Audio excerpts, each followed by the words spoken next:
Hello প্রিয় ছাত্রছাত্রীরা, আশা করছি তোমরা সকলেই ভালো আছো। পিআর টিচিং ক্লাসে জানাই তোমাদেরকে অনেক অনেক স্বাগত।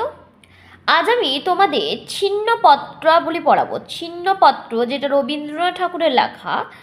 যারা বেঙ্গলি অনার্স করছো 6 তাদের কিন্তু এই সিলেবাসটা পাঠ্য রয়েছে। এছাড়াও যারা প্রোগ্রামে রয়েছে বা যারা বেঙ্গলি প্রোগ্রাম রয়েছে তাদেরও কিন্তু এই পাঠটা দেওয়া হয় আর কি।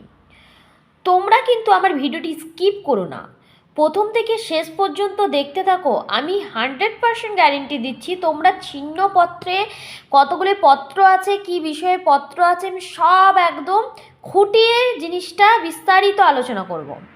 ছিন্নপত্রটাই বা কি, রবীন্দ্রনাথের যে ছিন্নপত্র সেটাই কি, বা ছিন্নপত্র কি, এগুলো সব আমি তোমাদেরকে জানাবো আমার আজকের এই ভিডিওর মাধ্যমে। রবীন্দ্রনাথ ঠাকুর কিছু পত্র লিখেছিলেন শ্রীমতী ইন্দিরা দেবীকে। তোমরা কিন্তু ভিডিওটি স্কিপ করবে না, স্কিপ করলে বুঝতে পারবে না, এবং সব আমি খুঁটিয়ে বিস্তারিত এমনভাবে আলোচনা করব যাতে তোমাদের কোনো রকম অসুবিধা না হয়। তার আগে বলে দিই, যারা 6 পড়ছো তাদের কিন্তু ছিন্নপত্র রয়েছে। ছিন্নপত্রতে 153টি পত্র রয়েছে। তো 151টি প্রথমে ছিল, প্রকাশকাল যখন ছিন্নপত্র হয়েছিল তখন 151টা ছিল, কিন্তু পরে আরও দুটো কিন্তু যোগ করা হয়েছে। 151টির বদলে 153 করা হয়েছে, আরও দুটো যোগ হয়েছে, বুঝতে পারলে? পরে 153টি হয়েছে। তো এই 151টি বা 153টি পত্রের মধ্যে 8টি পত্র কিন্তু রবীন্দ্রনাথ লিখেছিলেন। 8টি পত্র লিখেছিলেন শ্রীশচন্দ্র মজুমদার, শ্রীশচন্দ্র মজুমদারকে। কে লিখেছিল? লিখেছিলেন রবীন্দ্রনাথ ঠাকুর। রবীন্দ্রনাথ ঠাকুর লিখেছিলেন এই শ্রীশচন্দ্র মজুমদারকে 8টি পত্র। বাকি যে সমস্ত পত্রগুলি আছে সেগুলি লিখেছিলেন রবীন্দ্রনাথ শ্রীমতী ইন্দিরা দেবীকে। ইন্দিরা দেবী কে? ইন্দিরা দেবী হচ্ছে রবীন্দ্রনাথের ভাইজি, অর্থাৎ রবীন্দ্রনাথের দাদা ছিল সত্যেন্দ্রনাথ ঠাকুর, তোমরা কিন্তু জেনে থাকবে। তো সেই সত্যেন্দ্রনাথ ঠাকুরের কন্যাই হচ্ছে ইন্দিরা দেবী। সেই ইন্দিরা দেবীকে বাকি পত্রগুলি সবগুলোই লিখেছিল। সেই লেখা পত্রগুলি ইন্দিরা দেবী যত্ন করে রেখেছিলেন এবং সেগুলি আবার এক জন্মদিনে কিন্তু রবীন্দ্রনাথকে গিফট করেছিলেন। যতগুলি পত্র রবীন্দ্রনাথ লিখেছিলেন সে পত্রগুলি থেকেই তিনি আবার নাম্বার করে করে রেখে দিয়েছিলেন, লিখে নিজের হাতে আরও লিখেছিলেন, এবং সেগুলি রেখে দিয়ে একবার এক জন্মদিনে রবীন্দ্রনাথ ঠাকুরকে তিনি উপহার দিয়েছিলেন। তো সেই পত্রগুলি ছিন্নপত্র রূপে কিন্তু এসেছে। তোমরা তাহলে জিনিসটা বুঝতে পারলে এইটুকু? দেখো এবারে প্রশ্ন, ছিন্নপত্র, এই পত্রগুলি ছিন্ন কেন নাম দেওয়া হলো? দেখো, যেটুকু তথ্য আমি নিজে জানি সেইটুকু তথ্য আমি তোমাদের সঙ্গে শেয়ার করব, তোমাদেরকে বলবো। আমি ইউটিউবে দেখলাম যে পত্রগুলি তোমাদের বেঙ্গলি অনার্সের 6 সেমিস্টারে পাঠ্য রয়েছে সেসব পত্রের সম্বন্ধে বিস্তারিত সেইভাবে আলোচনা নেই। হয়তো কেউ পত্রটা পড়ে শুনিয়েছে বা কেউ কোয়েশ্চেন অ্যান্সার বলেছে। যে পত্রটার ভেতরে কি আছে সেভাবে কিন্তু আলোচনা কিন্তু কোথাও নেই খুঁটিয়ে। তাই আমি ভাবলাম একটা এমন ভিডিও করি যেটা তোমাদের কিন্তু তোমাদের ভালো লাগবে, মানে সাহায্য হবে, তোমরা অনেক উপকৃত হবে। ছিন্নপত্রটা হচ্ছে ছেঁড়া পত্র। ছেঁড়া পত্র তো অনেক দিন দিয়েছে, তো পত্রগুলো ছিঁড়বে, তো এই ছেঁড়া পত্রটাই হচ্ছে ছিন্নপত্র, বুঝলে? তো এটা তো গেল। এবারে আমি জানাবো তোমাদের বেঙ্গলি অনার্সে যারা 6 সেমিস্টারে পড়ছো তাদের কোন কোন পত্রগুলি পাঠ্য রয়েছে। দেখো আমি লিখে দিলাম, বাংলা যারা অনার্স করছো তাদের যে পাঠ্য পত্রগুলি আছে 20 সংখ্যক পত্রটা তোমাদের পাঠ্য আছে, 36 সংখ্যক আছে, 43 আছে, 64 আছে, 67 আছে। তার আগে জানাই, এই যে পত্রগুলি এগুলো কোথা থেকে লেখা হয়েছে। প্রথম যে পত্রটি সেটা লেখা হয়েছিল শাহজাদপুরে,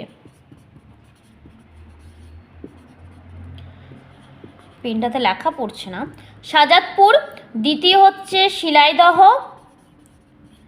এগুলো বাকি সবগুলোই কিন্তু শিলাইদহে লিখেছিলেন।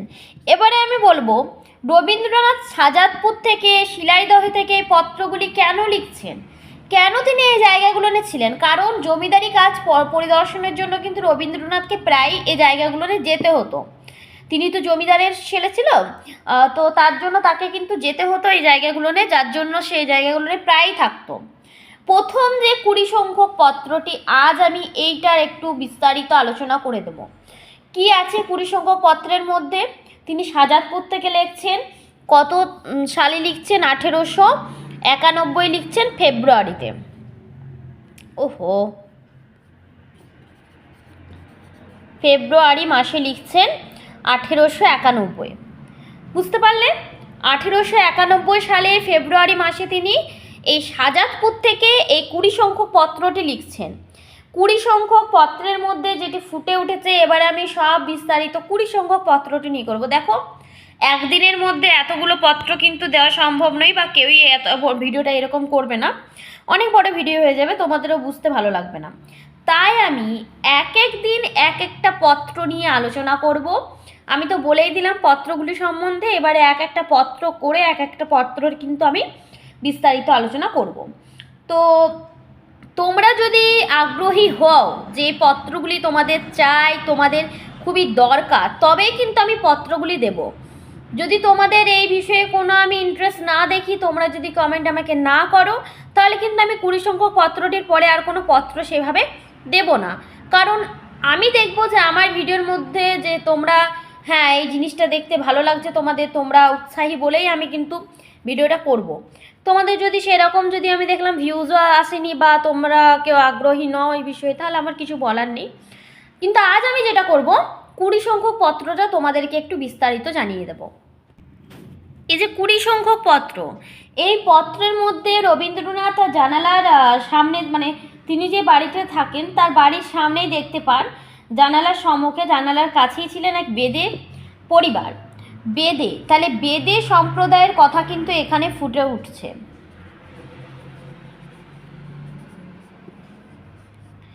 বেদে সম্প্রদায় নিয়ে কিন্তু এখানে আসছে। আর কি কি আসছে 20 সংখ্যকে একটু আমি প্রথমে পয়েন্ট আকারে তোমাদের বুঝিয়ে দিই, তারপরে আমি বিস্তারিত আলোচনা করছি। তারপরে দেখো, একটা আছে, একটা মেয়ে তার ছোট্ট একটা কালো ছেলেকে স্নান করাতে এনেছেন পুকুরের জলে বা একটা খালের জলে। ছোট্ট, মানে কি লিখবো এখানে, একটা স্নানের প্রসঙ্গ আছে, মানে শীতের স্নানের একটা প্রসঙ্গ আছে, একটা ছোট্ট বালকের একটা শীতের স্নানের প্রসঙ্গ আছে, যেখানে কিন্তু ছেলেটা কাঁপছে, কাঁদছে, কারণ সেদিন কিন্তু প্রচণ্ড শীত পড়েছে। কবি নিজেই জানিয়েছেন যে সেদিন কিন্তু প্রচণ্ড শীত পড়েছিল, তাও কিন্তু তার মা স্নানের জন্য সেই ছোট্ট বালকটিকে নিয়ে এসেছে। তাহলে এখানে আমি বেদে সম্প্রদায়ের কথাটা একটু বলে দিই। দেখো, আমি কিন্তু বইটাই নিয়ে চলে এলাম, কারণ আমি ভাবলাম যে বইটা না দেখালে তোমরা বুঝতে পারবে না, তাই আমি বইটাই তোমাদেরকে নিলাম। আর উপরে যেগুলো দেখছো সেগুলো কিন্তু আমি ওই কত সংখ্যক পত্র কোথায় লেখা হয়েছে সেটা উপরে লিখে দিয়েছি। তো দেখো, বলেছে আমার সামনে নানা রকম দৃশ্য দেখতে পাই। দেখো, আমি পড়ছি না রিডিং, আমি তোমাদের মেন পার্টটা বুঝিয়ে দিচ্ছি।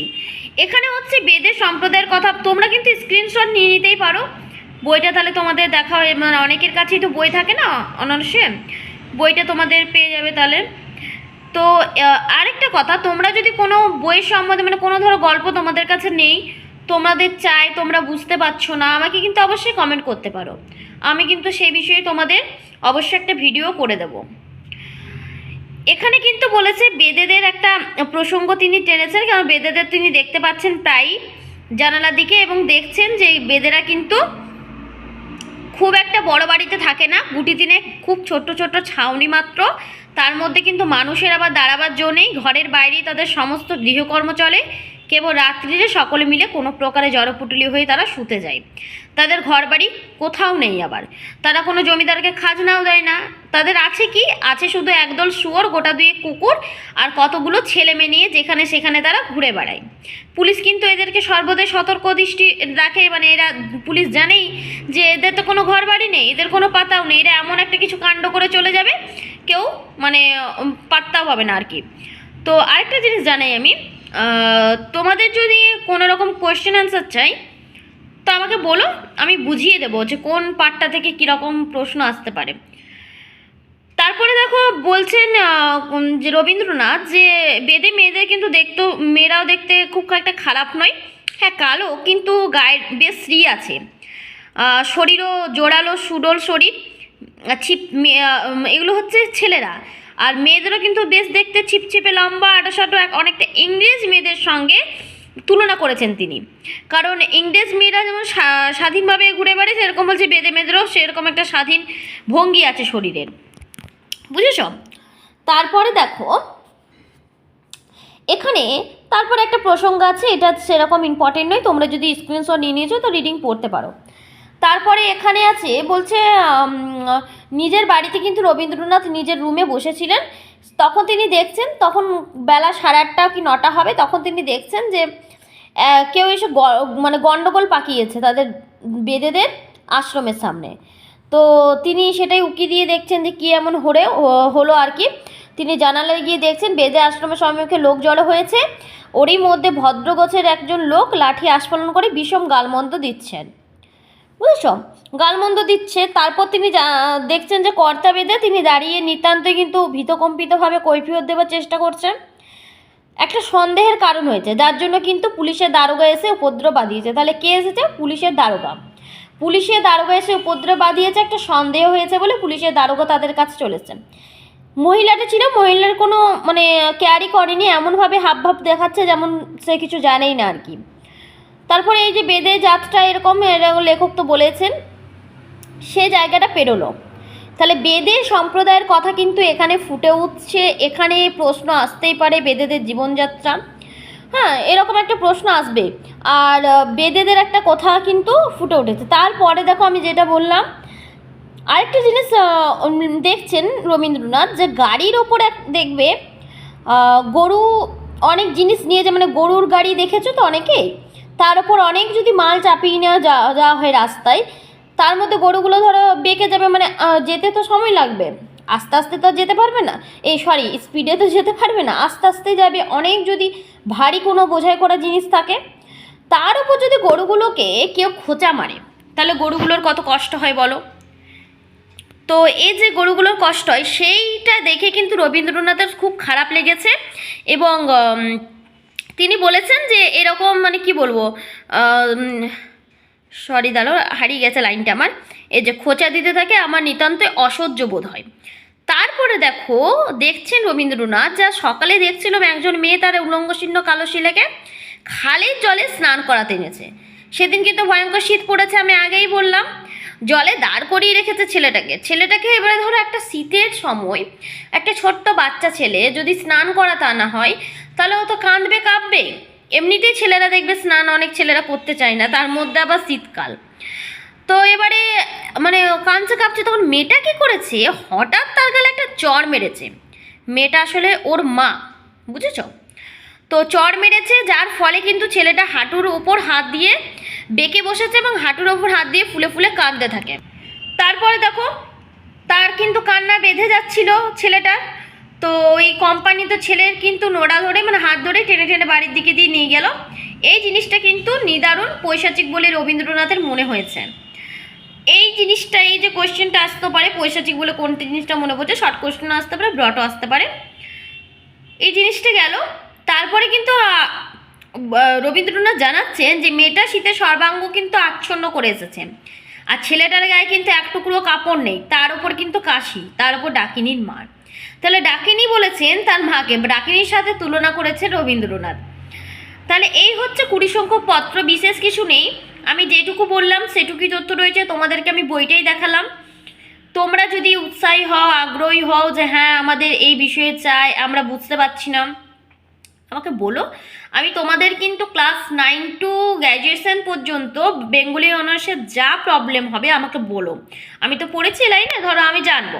বাকি তো অন্য সাবজেক্ট হলে তো আমার একটু অন্য সাবজেক্টও আমি দিতেও পারবো না, শুধু সংস্কৃত দিতে পারি। কারণ যদি সংস্কৃত দিয়ে থাকে সংস্কৃত বিষয় একটু আমি দিতে পারি, কারণ সংস্কৃত আমার সাবজেক্ট ছিল।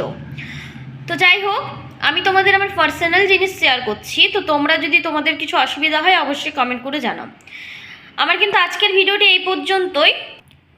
আশা করছি তোমাদের কিন্তু এই 20 সংখ্যক পত্রটি আর যেটুকু তথ্য আমি ছিন্নপত্রে দিলাম ভালো লেগেছে।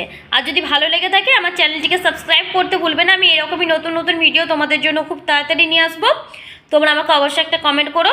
আর আমার এই ভিডিওটা ভালো লাগলে তোমাদের বন্ধুদের সাথে কিন্তু লাইক শেয়ার করতে ভুলবে না, বুঝেছো? বন্ধুদেরকে শেয়ার করে দেবে যাতে তারা একটু পড়তে পারে জিনিসটা। তা আমি আজকের ভিডিওটা এই পর্যন্ত রাখছি। তোমরা কিন্তু ভালো থাকবে, সুস্থ থাকবে।